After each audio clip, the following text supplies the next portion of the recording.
I got into a lot of trouble in school. Yeah, I was, fighting, suspended for this, suspended for that, lashing out here, screaming at teachers, telling teachers to fuck off. Um, I was bullied a lot in school because I was very feminine. So I was bullied a lot in school. I actually ended up dropping out my senior year. This is gonna hurt. It's time for the Suffering Podcast. Really? Yes. That he let go of? He did. He let go of it. I'll just tell the story now. I walked in to see my father. I hadn't spoken to him in 7 years. And I walked in to see him. My brother called me and said, Dad's dying. I said, okay, well, what's the deal? He goes, I don't know. He's got something going on with his heart. Excuse me. With his heart, this, that, and whatever. I said, okay. So I talked to her, and we talked for a little while, and we decided to go and to see him. And he had never seen me as Lexi, I heard that he had watched my TikToks, this, that, the other, but he's never seen me in person, and so I dressed to the nines. I looked my best, and I went up to see him, and I had asked the lady at the front desk, I said, hey, I'm here to see, such and such, and she goes, okay, well, she's down the hall on the right, and I didn't think anything of it. My father had long hair back then, so I just didn't think anything of it, I just said, oh, maybe she just looked at the picture real quick and said, down the right, whatever. Well, when we get to the door, on the door, it said Jen. Really? Yeah, and I looked at my wife. I said, "What the fuck? Like, wait, what?" And my father was in the bathroom at that time, and my brother was in the room. I said, "What's up with the Jen on the door?" He goes, "Oh well, Dad will have to tell you that." And I'm just not getting in the middle of it. He says, "Okay, well, my brother seems to be very." He's very standoffish when it comes to this type of thing. And he's like that because secretly my brother is bisexual and he doesn't ever want to be happy. And, well, I mean, listen, I don't care if he knows or doesn't know. I know he's bisexual. And he knows he's bisexual, but for his own image and his own, quote, manhood, my brother runs a tree company. So for his own image and his own manhood, you got to be rough and tumble. You can't be bisexual, apparently. That's not an effeminate job. No, it's not. No, and he's been caught a few times with guys, whatever. But that's a whole nother thing, whole nother episode. Yeah, exactly. I love my brother. Now. Yeah, not a secret now. It's never been a secret. Believe me, everybody knows it. So that being said, anyway, he didn't really have anything to say about it. And then I asked my father, and my father talked about. He had wanted to transition, and he was going to transition. I don't know if my father had caught reality yet that he was going to die. No matter what, he was going to die, and he wasn't going to live long at all. But he wanted the transition, and I was shocked. But I think the thing that pissed me off the most about going up to see him is he didn't really want to know anything about me. He made that shit all about him, which is really bizarre. Yeah, you haven't seen him. You haven't seen your kid in 7 years, and you don't want to know anything about them. Yeah, he didn't ask me much. Matter of fact, the first words out of his mouth were what? Hit her. Hit her. I had made a joke to try to ease the tension, and he looked at her and said, hit him for me, will you? Oh, wow. That's the first words out of his mouth. I don't see it in 7 fucking years. You want to beat me some more? But thanks. But that's really insane because now you have something. Father and son didn't seem like you meshed real well. You said your father was just not a kind person. Not to me, he wasn't. There was a reason why he wasn't a kind person. And now, how old was he when he passed? Shit, he just turned 70. And so he's 70 years old, and he's finally wanting to transition to become comfortable in his own skin. What can you think of a more tragic life? The key component to any law enforcement officer being the best version of themselves is through education. Sherry Alsop is a leader in providing that education to police agencies, preparing them for the all too frequent dealings with sexual assault victims. You've seen Sherry on episode 169 of the Suffering Podcast. She survived incest and almost daily sexual assault, so she comes from a place of experience and true understanding. Sherry has the intelligence, commitment, and compassion to open the eyes of those on the front lines, while providing the tools to effectively deal with a difficult situation.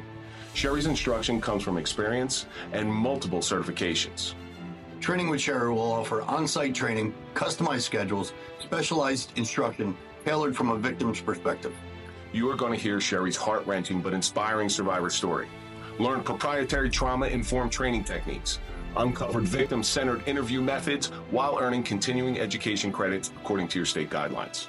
To be the best, you must learn from the best. Let Sherry also guide you through the delicate cases of sexual assault from a victim's point of view. Be a source of comfort to those victims affected by these traumatic experiences while producing a solid investigation and uncovering details that often go unnoticed. To find out more or to contact Sherry Alsop, go to sherryalsop.com. That's SherryAllsup.com. No. Yeah, he was No, I hiding. He was can't. hiding his whole life. He was. And now that he's on his deathbed, he comes to realization that he wants to. Well, the stories I heard after he died were crazy. Even his second wife had caught him, and this, that, whatever, and he got picked up for prostitution. God, it was like, I can't even remember when that was. It was way back when. He was prostituting himself? I don't know if he was prostituting himself or if he was looking. Or if he was a John. But I know that when he was picked up in women's clothing. Wow. That I do know. And he still managed to be married to my stepmother. And they stayed married for 30 effing years. Wow. Yep, until they finally split. He lived in Arizona, and he moved in with my brother in South Carolina. What was that? About 2016, 17, we heard? I don't know. Yeah, it was right around. It was after. I knew that by then I was already homeless. So, but I know he had moved in with my brother or whatever the case was, and he lived with my brother for a long time, and I still never spoke to him. So let's go back. Your parents get divorced. You are now living with your father? I'm living with my father, yes. Why didn't your mother take you? My father had a better attorney. Okay, so he fought for custody. So that was Why, I have no idea. that was court appointed. Okay. Unfortunately, yeah, he took her to the cleaners. He was so mean, he put my mother in jail for a year. Really? So my being a father, if something were to go, like if I knew my wife's 5'2", so this isn't really my son's 6'3". My mom's like 5'2". Right. So if I knew my wife was an alcoholic, abuser, there is no way in the world that I would leave my kids. You said that your father had hit your mother, so she knows he's got that violence in him. Yes. Why would she, like, I understand that it's legal. I understand you got to do what the courts say, but damn, you got to protect your kids at all costs. Yeah, he took my mom for a ride. She had nothing. My mother was poor. She never had anything throughout the year. She was working, one job trying to make it, and she lived in a little one-bedroom apartment after, she left him, whatever, and she took a long time to actually recover. She finally, my mom's doing well now. She owns a house, this, that, whatever, but, it took her a long time to get out of that. It wasn't until probably mid-90s before she recovered, because like I said, my father put her in jail for a year over child support. Fucking money. My father had plenty of it. Plenty. Yeah. So you kept in contact with your mother this whole time? That she was never an absent mother? No. She always tried to be there for us kids unless my father manipulated her. And you're now at this time, is your father being physically abusive to you? Yes.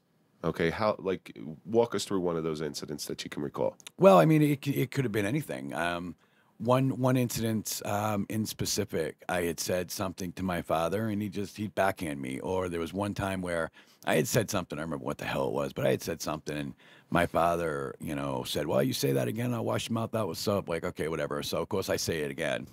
Like every other kid. Yeah, screw you, you ain't gonna do nothing, right? Soap poisoning. Yes, right.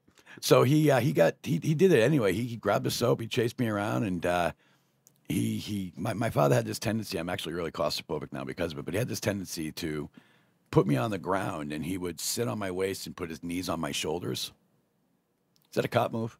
No. Okay, well, he'd put his knees on my shoulders. That's an older brother move. My brother used to do that to me all the time. All right, well, he'd do that shit, and then he'd block his shins on my arms so I couldn't move. And he would just beat the shit out of me. And so I remember getting up, and the soap was in my mouth, and I remember my grandmother was in the kitchen cooking, and my father was on the other side of the counter. We were in the dining room when this happened, and I threw the soap at my father. Like, I was pissed, and the coward ducked. Who did I hit? Your grandmother. Holy shit, did I take a beating from that? So much so that I ran and hit underneath. Like, we were going throughout the house. Tables are flying. Shit's flying everywhere. I go underneath my grandmother's bed. My father comes in. He flips the fucking bed up, just grabs me and starts beating the shit out of me. And it's like, wow. And I know that, there's so many times. If you pay attention to me, and a lot of your guests will probably pay attention to me, you'll notice I only smile with half of my face, right? That's because of all the damage I have in my left. I've broken my orbital socket, from him. I've got permanent nerve damage in my face. Just all kinds of shit, like just a brutal childhood. And finally, there was one day, I was 12 or 13 years old, and we were on the porch, and my father had slammed my head into a concrete stair. I remember I was wearing a pair of jeans. I had no socks and shoes, no shirt, no nothing, and I was bleeding profusely from my head. And I ran out that door, and I never went back. I ran to my mom's house. The cops picked me up. They brought me back. I ran again. And that was going to be the end of it. My father just said, "That's it. I'm done." And my stepmother told me she fucking hated me anyway. So I mean, what is the problem? You know? Was he the same way with your brother also? No, my brother never took a beating like I did. Really? Never. So are you still exhibiting these tendencies to become a woman, or did he literally beat that out of you for a short time? He beat it out of me for a short time. You know, it's just better just to stay quiet. Yeah. You know, it's not worth it. But you're probably still feeling it, though, right? Oh, very much so. Yeah. You know, anytime I even thought of asking for anything, you know, feminine, you know, it just wasn't happening. I mean, when I was, 7 years old, I asked for an easy bake oven 2 years in a row. Still never got one. Damn it. But Easy bake ovens are cool. That's no joke. yeah, I know. She tells me horror stories about the things too, but I didn't care. I wanted one. I used to ask for a Susie homemaker. It was like an oven like that too. Yep. I mean, I wanted one. I never got the damn You know thing. my- I got an you know my RC father. car. I got an No son of RC mine. car and that Nintendo 8-bit system. You know, a lot of people going, "Wait, you got a fucking Nintendo?" Yeah, look, believe me, I got a Nintendo. Yeah, I didn't want it.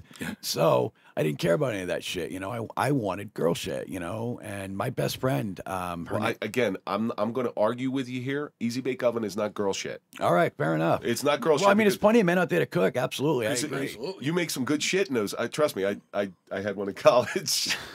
You had an easy bake oven in college. It was, and guess what? Everybody eventually came into my room to have a cake, especially when they were high. And nothing wrong with it. Yeah, well, the munchies will do it to you. Yeah. They let you eat anything. Yeah. So, I had a best friend. She was a girl growing up. Her name was Lexi, and I'll tell that story later. But she was my best friend right up until I was, she was 11. I was 11. Unfortunately, she died of leukemia. But that being said, she had all the girly stuff. So her and I were like two peas in a pod. I was always over her house any chance I could. You know, we met on the very first day of kindergarten of all times to meet. She just moved in over the summer. I had no idea. You know. Anyway, so yeah, and Was she accepting? Did you open up to her? I did, and I stayed close to her parents right up until they died. I was really close to her parents. Her parents treated me like I wanted to be treated. So, was she the first person outside of your mother when you got a little older? I'm not talking about saying kid things. I want to cut it off. That's kind of a kid thing. I don't think I told her until I was like 8.5, 9. What did that feel like? I was scared. I mean, I had known her since I was like 6, so I was a little nervous to tell her. I always entertained her at the house. We played, with her toys, whatever, and we just didn't think anything of it. She just thought I was her friend playing, but that's what I wanted to do. That's why I went to her house, and we didn't go to my house. You know what I mean? Say, kids could be judgmental. At They that age. they can, but we were so close and pretty much knew everything about each other. Like we were two peas in a pod. We were almost inseparable. So you were scared, but you finally get this off your chest to an outside person, afraid of their reaction because you don't want to be judged. I was afraid to lose her as a friend. Yeah. Right. What was her reaction? She gave me a big hug, and she just cried. See, that's cool. That's cool. She was really cool. Her parents were great. That's a good friend. Yeah, no doubt. Especially at 8 years old to have the mental maturity in order to accept your friend for who they are. Her parents were hippie-like. They were pretty badass. they were really cool people. They died about what are we 2024 now. They died in 2017. But they were amazing people. So you leave the house, 12, 13 years old. Your father slams your head into the concrete. You leave. You come back. Where do you go? I went back to my mom's. And did your mother accept you in to Yes. stay? Yes. And that's where you stayed. That's where I stayed. My stepfather told my father that if he steps on the property again, he'd kill him. So your stepfather was pretty cool with you. He's a good guy. Yeah, he is now. Yeah, my stepfather was always good to me. Growing up, and of course, he didn't really find out about this whole trans thing until 2017 or so, and now he's pretty cool about it. Last time I saw him, he goes, "Well, I'd like to tell you nothing's changed, but I'd be lying." Because we Got a had flair for the obvious. Wow, yeah, exactly. But he treated me, he gendered me correctly. He calls me Lexi. I mean, he's not disrespectful in any means. For a 75-year-old man, he's very kind. Probably the best role model for a father I had. See, that's nice. At least you had some sort of stability, because it didn't seem like you were getting it too much with your father. It took me a long time to get it. But you're still hiding this stuff, right? You're still hiding this stuff, and it's got to present itself in a certain way because you're getting into the puberty stage. Oh, God. And puberty kids have a tendency to act out in very strange ways. Puberty was terrible for me. I'm still going through it, so I'll let you know how. Me too, actually. You're going in reverse. I am doing it in reverse. You're right. Yours is a newfound puberty. So it is. So what were some of your coping mechanisms in order to deal with what was going on inside of you? Music. Music helped. I was very hateful. I did a lot of my mother signed me up for a lot of sports. I played ice hockey and football, you know, all the boy stuff, right? And so I did a lot of that, and You're probably tough as hell from what your father put you through. well, I got 3 black belts actually, so that was kind of my outlet was martial arts growing up. So Your Boston accent just came You through. know, martial arts. Did you hear that? I did. I picked it up right away. Yeah. You got to point that out, Crystal. Every time Lexi says something, it's martial arts. Oh, she loves Oh, correcting I laugh me. at her all the time. She loves to correct me. But martial arts was any my good big wife. outlet. Like any good wife. You think you're going to be different? No. Yeah, exactly. No. No, she can keep up with the rest of them, I assure you. So you had martial arts. Is any bad behavior start to creep in? I got into a lot of trouble in school. Yeah, I was, fighting, suspended for this, suspended for that, lashing out here, screaming at teachers, telling teachers to fuck off, I was bullied a lot in school because I was very feminine. So I was bullied a lot in school. I actually ended up dropping out my senior year. Wow. I dropped out of high school because I was just so sick and tired of getting fucking bullied and so many fights. And it was just so much. For me, it was like one fight a fucking week, for Christ's sakes. So to put it into terms that our audience might be able to understand, when people found out that you went to high school with, that you transitioned, were they the type of people who went, well, that kind of makes sense? I don't know. I haven't spoken to any of them. Okay. I was long moved by then. Because there's certain people I Got went, no reunions coming up. I figured I didn't like him then. I ain't going to like you now. so there's certain people I grew up with that either went gay. There's like 3 of them that went to the child molestation thing, and every single one of them that it happened to, you're like, oh yeah, that kind of makes sense. After, it's funny you said that because after Lexi died and I made my way to middle school, and I was in the 6th grade, seventh grade when she died. And I made my new friend about a year later. His name was Mike, and I actually wouldn't have had a clue, but Mike is gay. Mike is gay, and he lives as a gay man today. He's a wonderful human being with my friend Audra, and it's pretty amazing. So my grandfather used to tell me, my grandfather, for being an older guy, World War II vet, he was a very progressive thinking man. Mm-hmm. So you're talking early 80s. So he would tell me this. I've said this before on the show. There was a big thing in Atlantic City in the area that I grew up in where there was a gay club, and outside of the gay club, guys used to get beat up all the time. And he would come to me, and after this big news broke, and he says, "Listen, don't ever get into a fight with a gay guy." He goes, You got nothing to win. It's a no-win situation because it's either you beat up a gay guy, so what? Or you got beat up by a gay guy, which you're going to get your chops busted for the rest of your life. And he goes, let me tell you something. That is a tough lifestyle. You got to remember, this is 80s. It's different mindset. Oh, completely. That is a different, that is not a choice. There is no choice in that because it's a detriment being that way now. So nobody would choose to have a detriment in their life if they could avoid it. Oh, God, right. And I never forgot that lesson. I really never forgot that lesson. It's a little different now. Like my kids, it's just commonly accepted. It should be. So they don't even think about it. But you found out somebody was gay when I was young. You're like, oh my God, they're going to die of AIDS. That's what you thought. Yeah. Yeah. I remember hearing about the AIDS pandemic and epidemic, I guess. It was like they had the cooties too. Yeah, nobody would touch go them. near them, touch them. Well, Ryan White, great example. Ryan White, Arthur Ashe, and all of a sudden all these straight people started getting in. Like, whoa. And then Magic Johnson. Magic Johnson. He's still alive today. But he's got the good AIDS. Tell me that's not a conspiracy. He's got the good AIDS. He's got the magic. Like I said, I always say, Magic Johnson got the good AIDS, the one you can survive from.